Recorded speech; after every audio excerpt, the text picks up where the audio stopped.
Ayaka, sister of Ayato, daughter of dead parents, and the favorite child of Hoyoverse. Don't try denying that she was literally the first character they made. I managed to grab myself a copy of Ayaka as my second and only 50/50 win since March of 2023. I didn't want her, I wanted Sucrose, but then I got Kazuha. Whatever. So, Ayaka. There's a lot of hate going around about her. I don't particularly have an opinion on her. Once I got over the fact that I got Ayaka before Sucrose, I built her and felt a bit better about it. If you've been on my Discord or seen my most recent short, you'll know I just had a lot of fun trying Pyro Plunge Ayaka as a meme build. But I haven't really looked at her in a while. Until my Nilu vs. Yoimiya video. On that video, I got a lot of comments saying that Ayaka was worse than Nilu. The more I thought about it, the more I agreed. But I didn't want to make just another video comparing two characters, so I mulled over how to properly milk this Ayaka hate for all it's worth. And then it hit me. On a surface level, Ayaka seemed to fit perfectly into the Mary Sue trope. But the thing you'll find in this channel is I don't like taking things at face value and running with them, so I wanted to dig into this. I have compiled an ultimate Mary Sue checklist based on my own experiences and research. We're going to run through all the checks and examine Ayaka to see if she fits. Anyway, enough from me. Let's get into the video. As always, your quick reminder to subscribe. I make a ton of video essays analyzing Genshin Impact, so make sure to turn on notifications so you never miss an upload. Alright, into the video. Before we look at Ayaka, I should probably talk about what a Mary Sue actually is. Most of you probably know since you clicked, but for those who don't, a Mary Sue is a female character who essentially functions as the incarnation of perfection. The Mary Sue most often disgraces us with her presence in fanfiction as an author self-insert, and has unfortunately become quite common to find. I, as a fanfic reader, suffer greatly from seeing this. But is Ayaka one? Let's see. First criteria, they don't have any flaws or weaknesses. Like I mentioned, I have an Ayaka, so I listened to her voice lines. And while listening, I noticed something quite strange. She doesn't talk about those struggles. Listen to these voice lines. Troubles? Well, I mean, that's life, isn't it? There will always be things that don't go one's way, but I do not wish to worry those around me on account of things that are my concern alone.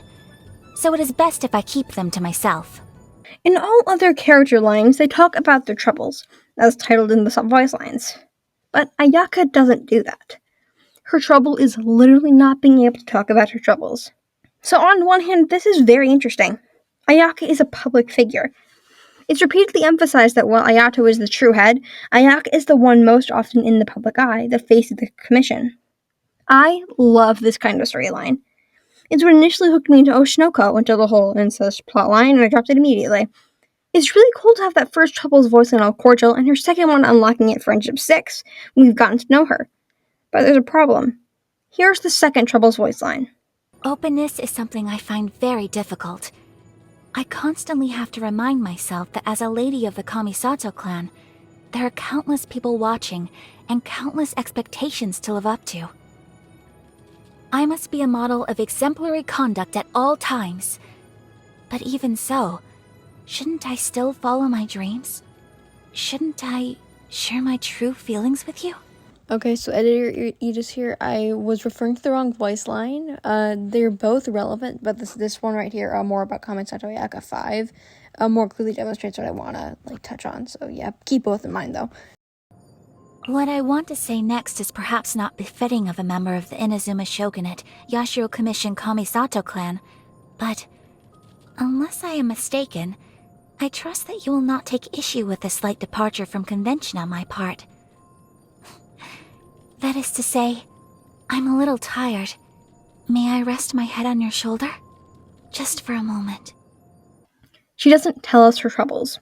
If you read into it, I guess you could say she's tired of being vulnerable with us, which, true. But she doesn't actually confide in us like the natural progression would say. Maybe, and this is a totally made-up scenario by me, she could tell us about how she once messed up in front of a fan back when she had just become the Shirasagi Himegimi, and Daigato had to help her with her image. Now she's worried about something like that ever happening again, and that's why she's scared of appearing imperfect in front of the people. That would at least be a start. Instead, we get something that irritates the hell out of me, and probably you too. Ayaka's endless fan service. But that is more on the next point, so before that, let's see if she checks this box. I'll say she does. Her main flaws are that she's shy and has troubles opening up, which is emphasized well enough in her story quest.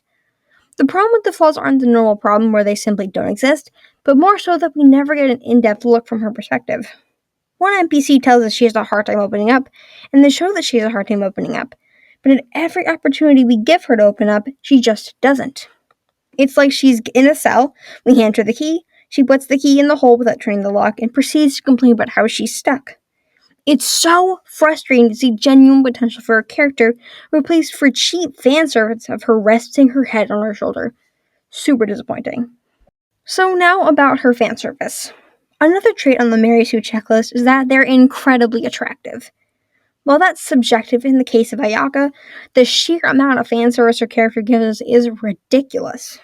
Also, prematurely, yes, she checks this box. Now, I'll play devil's advocate here and say fan service isn't inherently bad. The problem with fan service in the recent decade isn't the fan service itself, but the way it's used. Instead of, say, focusing on an attractive trait because it makes sense for the character, it's more so that the character is the trait. We get this character crafted around their big boobs, for example, which is basically asking for shallowness. Ayaka, again, isn't inherently highlighted as attractive, but dear sweet God, listening to her voice lines again put into so much perspective. Every other voice line is asking us to go out with her. Okay, that's an exaggeration, it's more like every third line. But if any of you were around for the sword fighting event, you know. I was genuinely uncomfortable with the flirty atmosphere between Ayaka and the Traveler, and I'm normally fine with this kind of stuff. I'm sure most of you know I have issues with the Inazuma Archon quest, but Ayaka wasn't a big one. I know a lot of people are mad at her for basically forcing the Traveler into accepting her, but I think it makes sense. We are the Traveler, and my main problem with that was the Traveler's stupidity in accepting that so fast. But there's more on that in my other video, which you should go watch after this one if you're interested. Ayaka was fine in the Archon quest, but everything outside of that, from her story quest to voice lines, is fan service after fan service. Again, fan service isn't inherently bad, but fan service to Ayaka's extent ruins her character.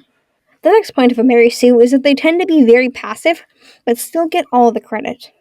Most of the decisions are pushed by the people around them. So is Ayaka passive? The main argument against her passivity is how she stood up to the Shogun. But did she? You have to ask yourself what she really did. The only thing she really enabled was sending us to free Masakatsu, the guy who makes the visions. The most frustrating thing about this is she doesn't even have a plan when we ask. The only involvement the Yashiro Commission even has in the end is through Ayato, and yet Ayaka is still beloved by the people. It's stated people love her for her kind nature, which is true and makes sense, but we don't really get to see it. An interesting route they could have taken for her is explaining why she's so kind. A bit off topic, but the elite class, as portrayed in media and showed in real life, tends to lack empathy. But Ayaka clearly has empathy, so why is that? In her story quest, we could have answered these questions and set up her distance from presentation to real self. But I digress. Ayaka is very passive in all her appearances. In contrast, she's constantly congratulated by the people around her for being so kind and capable. I feel like I'm constantly bringing this up in videos lately, but show don't tell makes an incredible difference in how your character comes across. This is especially true in media like movies and video games because of the large visual aspect. So she checks off this box. Another common Mary Sue trait is that everyone loves them, and that those who don't are evil. This is kind of true for Ayaka. Of the cast, she doesn't really have anyone who hates her. But again, this trait applies to her. Ayaka has never been in the wrong. No matter the conflict or what is going on, she somehow takes the perfect genius high ground every time. This is a common problem of Hoyos, is that all playable characters must be perfect angels, but it becomes painfully clear when coupled with Ayaka's lack of flaws. Take Navia. She's always in the moral high ground too during the Fontaine Archon quest, but she also has moments where she makes poor choices and where her flaws come into focus. Take her conflict with Nervalette, for example. A big flaw of hers, being how emotional she is even when the situation isn't appropriate, is highlighted there. For Ayaka, her coercion of the Traveler is presented in a holy light. It would have been genuinely more interesting, for me at least, for Ayaka to admit to be manipulating the traveler. At the end of the day, she's a politician, and politicians have a lot of flaws to hide. Also, politicians have historically polarizing bases, not everyone loving or hating them. But Ayaka is given no depth here. Everyone loves her, despite her entire character logically having a hate base in game. So yeah, checks the box of everyone loving her and having no evil hate legion. So that's mostly it for me, and we're 4 for 4, which sucks. Ayaka has so much potential as a character, and yet she's reduced to an everyone loves me Mary Sue. Of course, though, there's stuff I missed, so comment if you have anything to add. I also talked a bit about Inazuma in this video, so if you want to see me go more about that specifically, go check out my video on Inazuma. Okay, before you all go, I have a question.